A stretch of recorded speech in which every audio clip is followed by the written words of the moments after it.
আশা করছি সবাই খুব ভালো আছেন। আজকে আবার একটা নতুন রেসিপি নিয়ে চলে এসেছি। দেখুন, আজ বানিয়েছি আর মাছের ঝাল। তার জন্য নিয়েছি দেখুন আর মাছ, তাতে দিয়ে দিচ্ছি নুন, হলুদ গুঁড়ো, লেবুর রস। লেবুর রসটা দিলে কি হয়, আর মাছের যে আঁশটানি গন্ধটা থাকে সেটা অনেকটা কমে যায়। তাই আপনারা যখন আর মাছ ভাজবেন লেবুর রসটা অবশ্যই ব্যবহার করবেন, দেখবেন ভালো লাগে। মাছের মধ্যে নুন, হলুদ আর লেবু রসটা ভালো করে মিশিয়ে নিচ্ছি। আমার কিন্তু ভীষণ প্রিয় আর মাছের ঝাল। আপনাদেরও কেমন লাগলো আপনারা জানাবেন কমেন্ট করে আমাকে। দেখুন, কড়াতে সর্ষের তেল ব্যবহার করছি আমি এখানে। কড়াতে সর্ষের তেল দিয়ে দিলাম। পরিমাণ মতন সর্ষের তেল দিয়ে গ্যাসের ফ্লেমটাকে বাড়িয়ে দেবো আর তেলটাকে খুব ভালো করে গরম হতে দেবো। দিয়ে দেখুন তার মধ্যে মাছগুলো একে একে আমি ভাজার জন্য ছেড়ে দিচ্ছি। অবশ্যই খেয়াল রাখবেন, আর মাছ কিন্তু ভীষণ ছিটকোয় আর ভীষণ হাত মুখ পুড়ে যায়, তাই সাবধানে মাছগুলোকে ভাজবেন। মাছগুলোকে একে একে সব দিয়ে দিলাম। মাছগুলোকে একটু লাল করে ভাজবেন। দেখুন মাছগুলো এইভাবে লাল করে ভাজবেন। আমার মাছ ভাজা হয়ে গেছে। আমি একে একে মাছ ভাজাগুলোকে সব তুলে নিচ্ছি। আপনারা সাবধানে তুলবেন।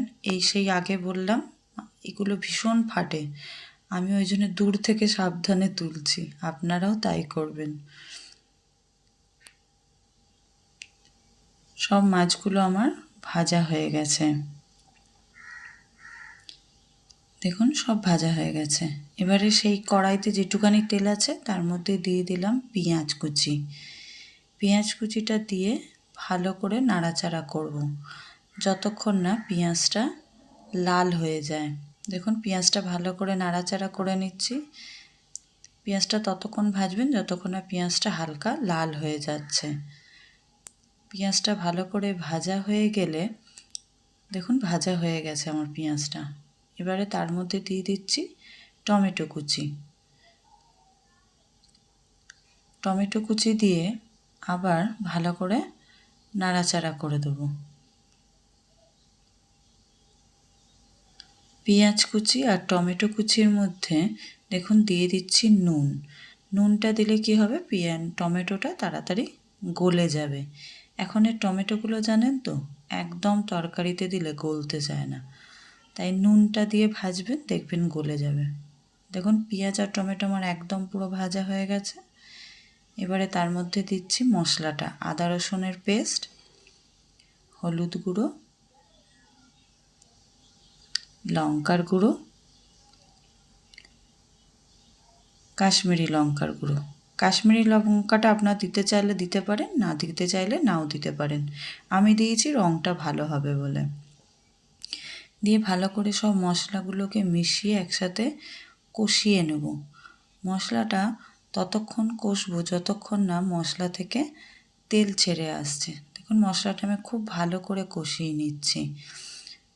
মশলাটা দেখুন আমার কষানো হয়ে গেছে, একদম পুরো তেল ছেড়ে এসেছে। তার মধ্যে দিয়ে দিচ্ছি পরিমাণ মতন উষ্ণ গরম জল।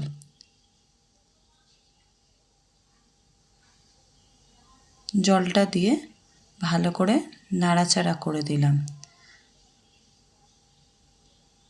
এবারে ঝোলটা ফোটা পর্যন্ত অপেক্ষা করব।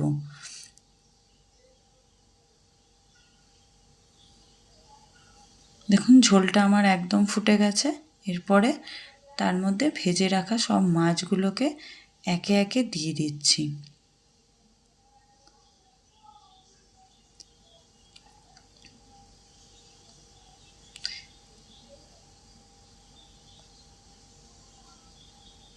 মাছগুলো দেখুন আমার সব দেওয়া হয়ে গেছে। এবারে ঝোলটাকে একটু নাড়িয়ে দেব।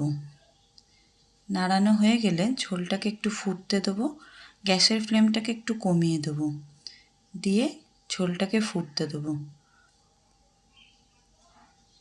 দেখুন ঝোলটা ফুটে উঠেছে। এবার তার মধ্যে দিয়ে দিচ্ছি পরিমাণ মতন বা প্রয়োজন অনুযায়ী ধনেপাতা। ধনেপাতাটা দিলে খুব সুন্দর টেস্ট হয়, তাই আপনারা অবশ্যই ধনেপাতাটা ব্যবহার করবেন। দেখুন আমার কিন্তু আর মাছের ঝাল একদম তৈরি হয়ে গেছে। রেসিপিটা ভালো লাগলে আমার চ্যানেলটাকে সাবস্ক্রাইব করার অনুরোধ রইল। দেখা হচ্ছে পরের নতুন রেসিপি নিয়ে।